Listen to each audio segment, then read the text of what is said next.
hermanos a la Biblia. Este domingo vamos a celebrar una fiesta muy importante, la fiesta de la Ascensión del Señor. Y esta fiesta de la Ascensión del Señor es una fiesta que integra lo que llamaríamos el misterio de la glorificación de Jesús. Glorificación que consiste en la resurrección y ascensión del Señor. De modo que este misterio o esta fiesta de la ascensión no se la puede entender separada de la Pascua, porque es parte del misterio pascual. Jesús subió a los cielos, dice el texto que leemos, y está sentado a la derecha del Padre. ¿Qué significa esto de que Jesús se sienta a la derecha del Padre y que sube a los cielos? Es una manera de indicar la glorificación de Jesús. Jesús está en la gloria del Padre, en el puesto de Dios, y subió quiere decir que está en la categoría de Dios. Esta categoría de Dios que vivimos en la fiesta de la Ascensión está significando precisamente que Jesús es verdadero Dios, verdadero hombre, glorificado. Sentarse a la derecha del Padre es algo que ha quedado como una frase ya hecha, una frase que es parte de la tradición eclesial.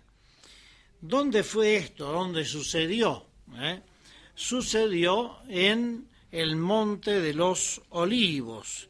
Vamos a ver un poquito algunas imágenes que ahí ponemos ahora en pantalla del Monte de los Olivos. Ahí tiene, el Monte de los Olivos está frente a la ciudad de Jerusalén, a la antigua Jerusalén. Ahí vemos una toma del Monte de los Olivos en donde se ve la iglesia ortodoxa que está precisamente allí en el Monte de los Olivos, que es una montaña en donde hay actualmente otras construcciones, como vemos allí en la cima de la montaña. Allí vemos la Basílica de la Agonía del Señor, que está precisamente en el inicio, en la ladera del Monte de los Olivos. Aquí otra imagen de este monte, que se llama así precisamente por los olivos que hay en ese lugar, y es allí en donde Jesús rezó la noche de la traición, ¿no? Ahí tenemos una iglesia que se llama Jesús lloró, lo que se llama en latín Jesus flevit, una iglesia que está en forma de lágrima, precisamente allí en el Monte de los Olivos, donde Jesús lloró por la ciudad de Jerusalén. Bueno, según la tradición, en este lugar Jesús subió a los cielos. Pero vamos a ver ahora algunas fotos de lo que es precisamente el lugar en donde está esta piedra desde donde Jesús subió. Es un lugar que está en manos de los musulmanes, por eso esta forma de mezquita que tiene el lugar. Allí tenemos otra imagen, otra estampa de este lugar, y allí está la piedra desde donde Jesús subió al cielo. Otra imagen de esta piedra, allí uno se arrodilla, reza, toca la piedra de la Ascensión del Señor. Esta es la cúpula de ese lugar, ahí lo vemos por fuera. es un lugar que está rodeado, ahí precisamente en el Monte de los Olivos. Ahí tenemos una imagen precisamente de este lugar. Bien, Jesús entonces subió al cielo. Lo leemos esto, ¿dónde está? ¿En qué textos? Está en San Marcos capítulo 16, versículo 19, está en San Lucas capítulo 24, versículo 50, y está en el libro de los Hechos de los Apóstoles, en el capítulo 1, versículos 6 y siguientes, en donde hay algunos detalles. Este domingo leemos dos textos que son el de los Hechos de los Apóstoles, que es de San Lucas, como primera lectura, y el texto del Evangelio de San Marcos, que es el que trata también este tema de la ascensión de una manera un tanto más breve. ¿Qué nos dice el libro de los Hechos de los Apóstoles? Dice así, leemos en Hechos 1, versículo 9. Hechos 1, 9. Dicho esto, fue levantado en presencia de ellos y una nube lo ocultó a su vista. Fue levantado, fue elevado. Esto no hay que entenderlo solamente en un sentido de traslación, como que Jesús se elevó así físicamente. Porque la ascensión, les decía, es parte del misterio de la resurrección. Jesús fue resucitado y ascendido. Son como dos caras de la misma moneda. Ascender significa en el contexto bíblico la glorificación de Jesús. Jesús es glorificado, y esto de sentarse a la derecha del Padre, que lo decimos en el credo, significa que la humanidad de Cristo, nuestra humanidad, está en el lugar de privilegio, en el lugar más importante, a la derecha del Padre. Ahora, fíjense en el texto de San Lucas el detalle que es también interesante. Fue levantado en presencia de ellos y una nube lo ocultó de su vista. Una nube. ¿Qué está indicando esto de la nube que lo ocultó de su vista? La nube en la Biblia es signo de la presencia de Dios. Acuérdese, por ejemplo, de que en el libro del Éxodo, Dios acompañaba al pueblo con una nube de día y una antorcha, una columna de fuego por la noche, dice el texto del libro del Éxodo. También en la transfiguración de Jesús, una nube, ahí tenemos una lámina de la transfiguración, una nube también estuvo presente y era la presencia del Espíritu Santo. De modo que cuando dice una nube lo ocultó, quiere decir que allí hay una manifestación de Dios. Pero además, en el texto de los Hechos, aparecen otros personajes. Dice, estando ellos mirando al cielo mientras se iba, se les aparecieron dos hombres vestidos de blanco. Esto de dos hombres vestidos de blanco ya lo hemos visto en los relatos de las apariciones de Jesús. ¿Qué significan estos dos hombres vestidos de blanco? Que hay una presencia especial de Dios, que hay una revelación especial de Dios. ¿Y qué es lo que dicen estos hombres vestidos de blanco, que nosotros llamaríamos estos ángeles? Le dice a los apóstoles, Galileos, interesante el término, Galileos, ¿qué hacen ahí mirando al cielo? ¿Qué hacen ahí mirando al cielo? Este que os ha sido llevado, este mismo Jesús, vendrá del mismo modo que le han visto subir al cielo. Este vendrá del mismo modo.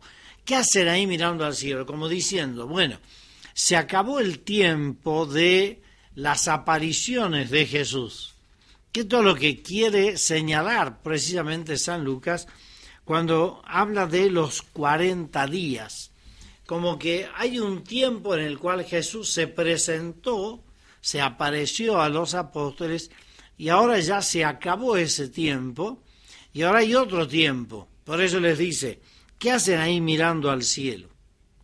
Es el tiempo de la evangelización, comienza el tiempo de la iglesia. Por eso los exhorta, ¿no es cierto?, a que dejen de mirar al cielo. ¿Qué hacen ahí mirando al cielo? Como diciendo, no estén esperando que venga del cielo nada, ahora les toca a ustedes, es el tiempo de la iglesia. Y esto es lo importante para San Lucas, ¿por qué? Porque en la época en que se escribe los Hechos de los Apóstoles, había como una idea de que Jesús ya venía enseguida, entonces ¿para qué nos vamos a molestar, ¿no es cierto?, en evangelizar? Esto es lo que San Pablo, por ejemplo, le señaló a los tesalonicenses, cuando ellos no querían trabajar, porque dice, ya va a venir Jesús en cualquier momento, entonces ¿para qué vamos a trabajar? El tema o la idea es, bueno, se acabó el tiempo de las apariciones de Jesús, ahora empieza el tiempo de la evangelización. Por eso es que en el Evangelio de San Marcos, el texto que leemos este domingo comienza con el mandato de Jesús, ¿no?, que en el capítulo 16, versículo 15 de San Marcos, dice, vayan por todo el mundo y proclamen la buena nueva a toda la creación. Vayan, proclamen. O sea, ¿qué nos está marcando la fiesta de la ascensión del Señor? Que se acabó el tiempo de las apariciones de Jesús, se acabó el tiempo de la vida pública de Jesús. Jesús va a seguir estando con nosotros, pero ahora la tarea es la tarea de la iglesia. Vayan por todo el mundo y proclamen la buena noticia, dice, a toda la creación. Esto quiere significar algo sumamente interesante y a la vez sumamente importante, que todo el mundo creado, no solamente los hombres, sino todo el mundo creado se va a ver como transformado por esta buena noticia. Y uno dirá, ¿y cómo entonces? ¿Quiere decir que también los que no son humanos tienen que escuchar la palabra de Dios y no pueden? No, esto de anuncian a toda la creación está queriendo significar que cuando el hombre escucha realmente la buena noticia del Evangelio, no solamente transforma su vida, no solamente transforma sus relaciones sociales, sino que también transforma todo lo que es, podríamos decir así, la dimensión ecológica del hombre. Porque el hombre que escucha el Evangelio aprende también a respetar la creación. Y toda la creación es como transformada por el mensaje de Jesús. Entonces, resumiendo hasta acá, ¿qué significa esto de la ascensión? Que Jesús sube. Significa la glorificación de Jesús y en él la glorificación del hombre. Nosotros somos elevados a una dignidad superior que es la dignidad de los hijos de Dios. Y al mismo tiempo nos está indicando el inicio de una nueva etapa, que es la etapa de la evangelización, la etapa del anuncio del Evangelio que tienen que llevar adelante precisamente los apóstoles. Hacemos una pausita y ya regresamos comentando un poco más a fondo esto de la ascensión del Señor. Ya volvemos.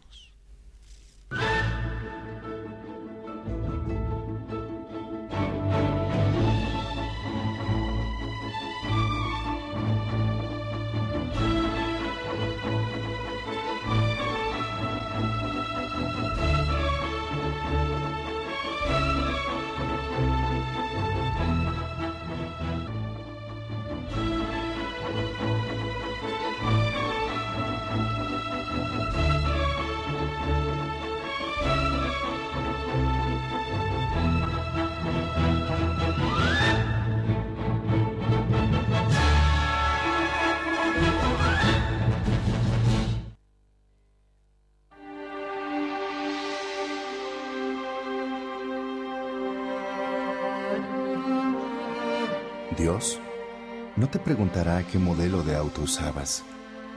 Te preguntará a cuánta gente llevaste. Dios no te preguntará los metros cuadrados de tu casa. Te preguntará a cuánta gente recibiste en ella. Dios no te preguntará la marca de la ropa en tu armario. Te preguntará a cuántos ayudaste a vestirse. Dios no te preguntará cuán alto era tu sueldo.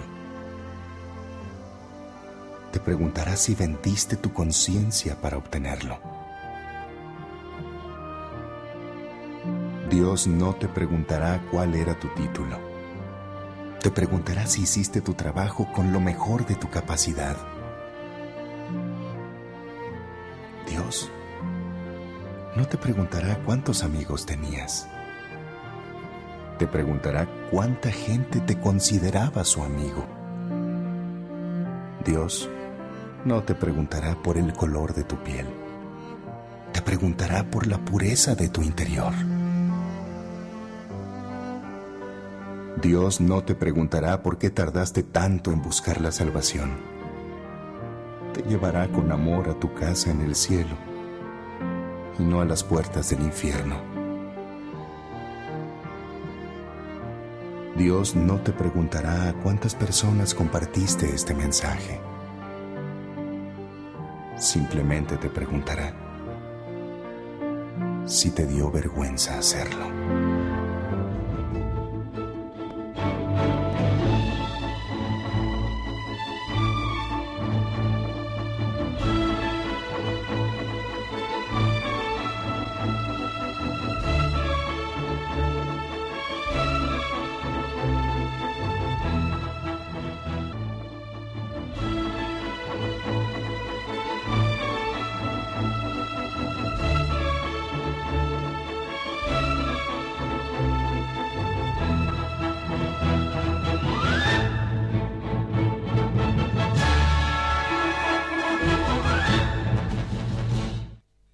Muy bien, estamos de vuelta con esto que es Manos a la Biblia.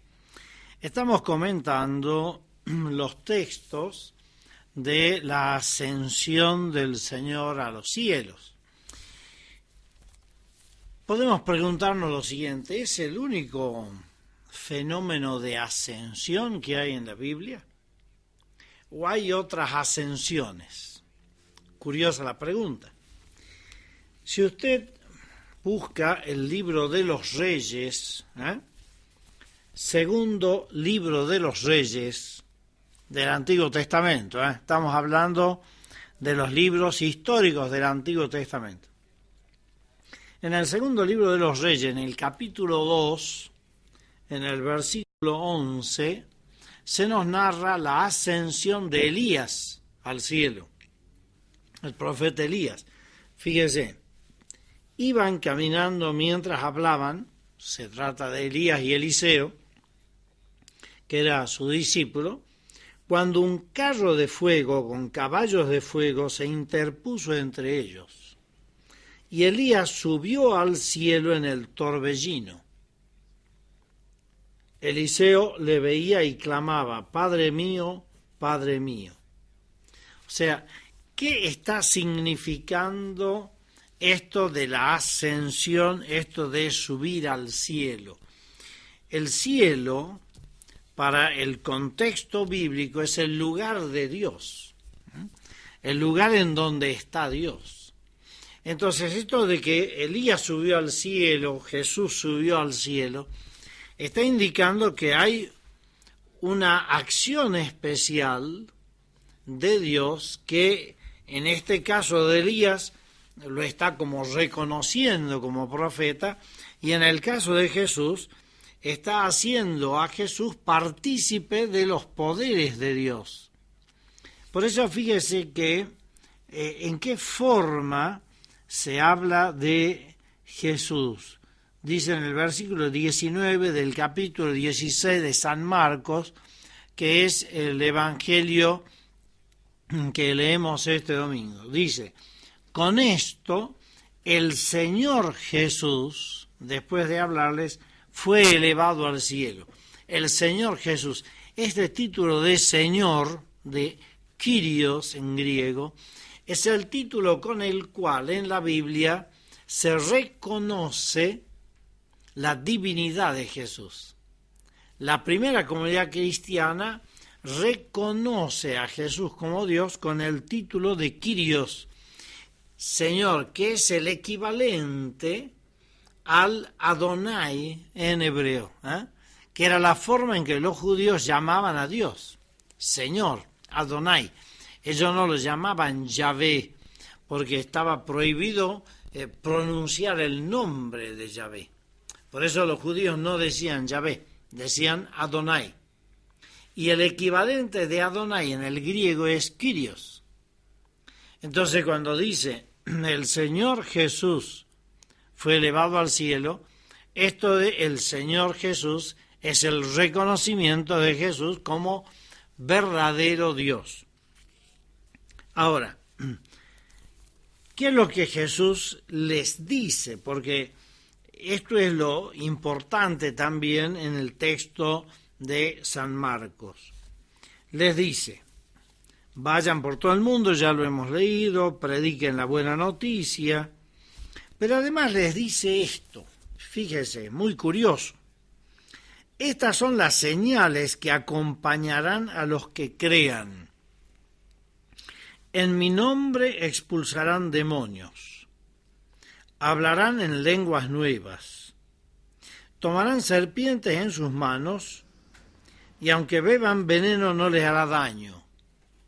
Impondrán las manos sobre los enfermos y se pondrán bien. Y uno dice, ¿cómo estos milagros, estos signos acompañaron a los apóstoles? En el libro de los Hechos de los Apóstoles tenemos un montón de textos en los cuales los apóstoles hacen este tipo de milagros. Por ejemplo, esto de que tomarán serpientes en sus manos y no le hará daño. Hay un texto en los Hechos de los Apóstoles en donde San Pablo, cuando naufraga en una isla, camino a Roma, toma una serpiente, la serpiente le pica y no le hace nada. Y entonces los isleños creen que era un dios que había llegado a la isla. Eso está en los Hechos de los Apóstoles.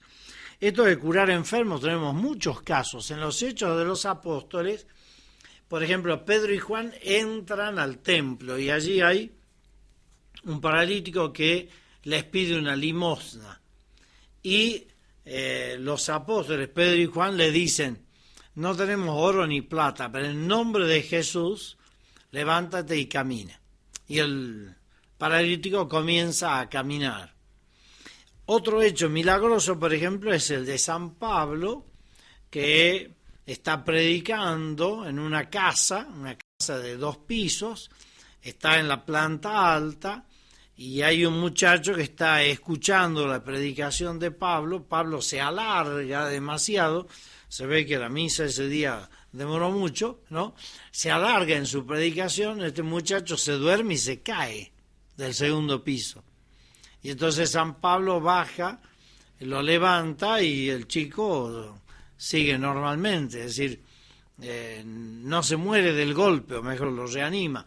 Otros textos también de Pedro, Juan, Pablo, que resucitan gente, y así por el estilo. Es decir, hay muchos textos en los Hechos de los Apóstoles en donde los milagros acompañan la tarea evangelizadora de la primera comunidad cristiana.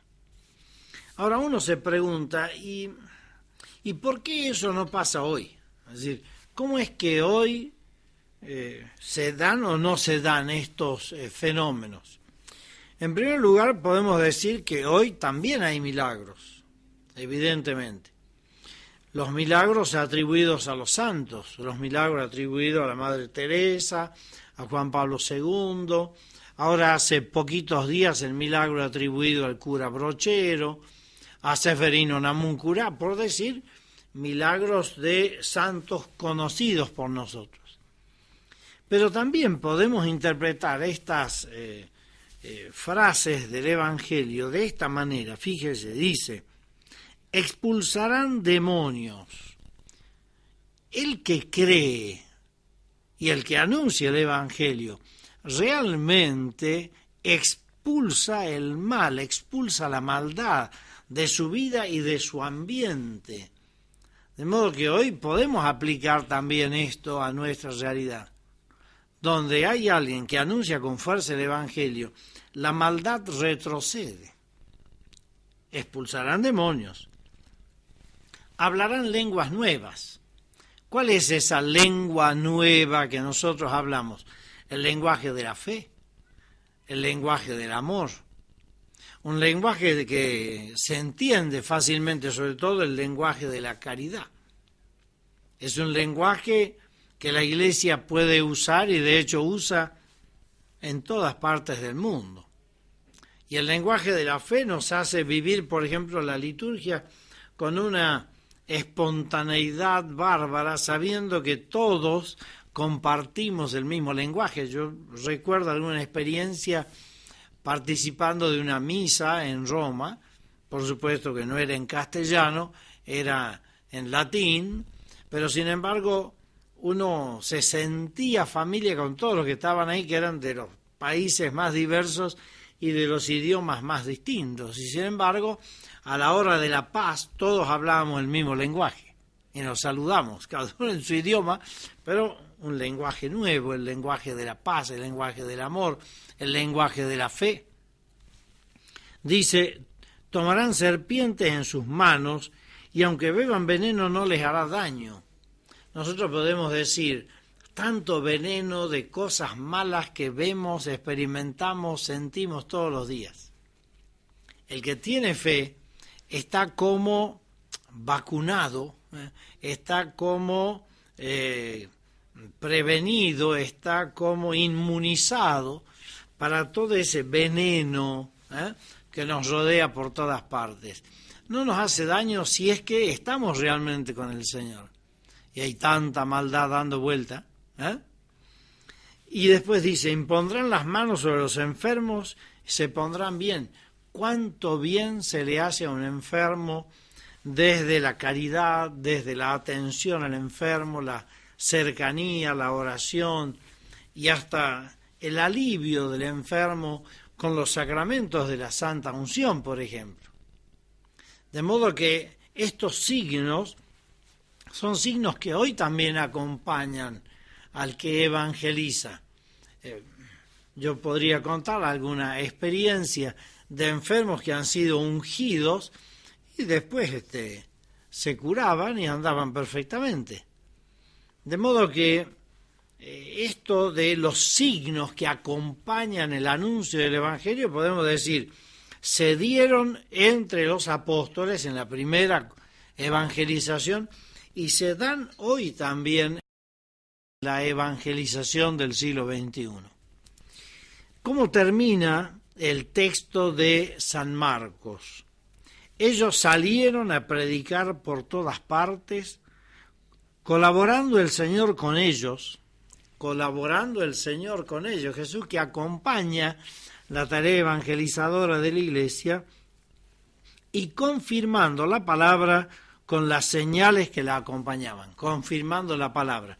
Los milagros son los signos de Dios que confirman la verdad del Evangelio que se anuncia. Por lo tanto, resumiendo un poco todo esto que hemos analizado en el misterio de la ascensión del Señor, decimos, primero, la ascensión no se puede entender separada del misterio pascual. Resurrección y ascensión son dos caras de la misma moneda. No son dos misterios diferentes, sino que son parte del mismo misterio de la glorificación de Jesús. Segundo, ¿qué quiere decir ascensión y sentarse a la derecha del Padre?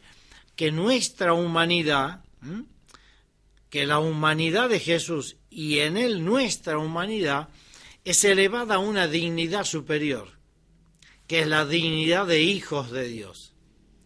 También nosotros somos de alguna manera transfigurados, elevados el día de nuestro bautismo.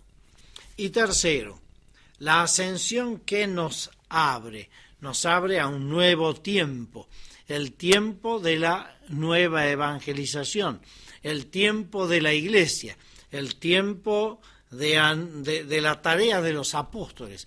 Terminó Jesús, ahora continúa la iglesia en la línea de la historia. Y San Lucas, que es el evangelista que habla de la ascensión tanto al final del Evangelio como en el inicio del otro libro que él escribe, que es el de los Hechos de los Apóstoles, pone un detalle interesante: la ciudad de Jerusalén. Jesús muere en Jerusalén y desde Jerusalén sale la tarea evangelizadora de la iglesia. Jesús camina hacia Jerusalén, Evangelio de San Lucas, y desde Jerusalén se anuncia el Evangelio a todo el mundo, libro de los Hechos de los Apóstoles. La ciudad santa, allí donde aconteció todo, es el lugar desde donde la iglesia sale a evangelizar el mundo, porque San Lucas narra en los Hechos de los Apóstoles todo el camino de San Pablo evangelizando sobre todo a los pueblos no judíos, es decir, sobre todo a los pueblos griegos. Por lo tanto, Jerusalén, el lugar desde donde la iglesia sale a anunciar el Evangelio. Jerusalén, el lugar hacia donde Jesús fue, y en donde se manifestó en su plenitud el misterio de su divinidad, del Señor Jesús. Jerusalén, la ciudad desde donde la iglesia continúa la acción evangelizadora de Jesús. Podríamos terminar preguntándonos, ¿somos conscientes de nuestra responsabilidad evangelizadora? Los obispos en Aparecida, en Brasil, nos dejaron dos palabras: discípulos y misioneros. Discípulos, tenemos que tener conciencia de que somos discípulos de Jesús, pero también tenemos que tener plena conciencia de que somos misioneros, es decir, que tenemos que salir a anunciar el Evangelio. El Evangelio no es una noticia para guardarla en el bolsillo. El Evangelio es una buena noticia para contársela a todo el mundo. Ojalá que la fiesta de la Ascensión nos ayude a descubrir, por un lado, nuestra enorme dignidad de hijos de Dios, y por otro, la urgencia de que no nos quedemos mirando al cielo, sino que salgamos a evangelizar con entusiasmo.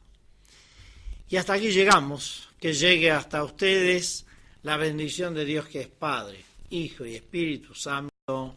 Amén. Hasta la próxima, si Dios quiere. Muchas gracias.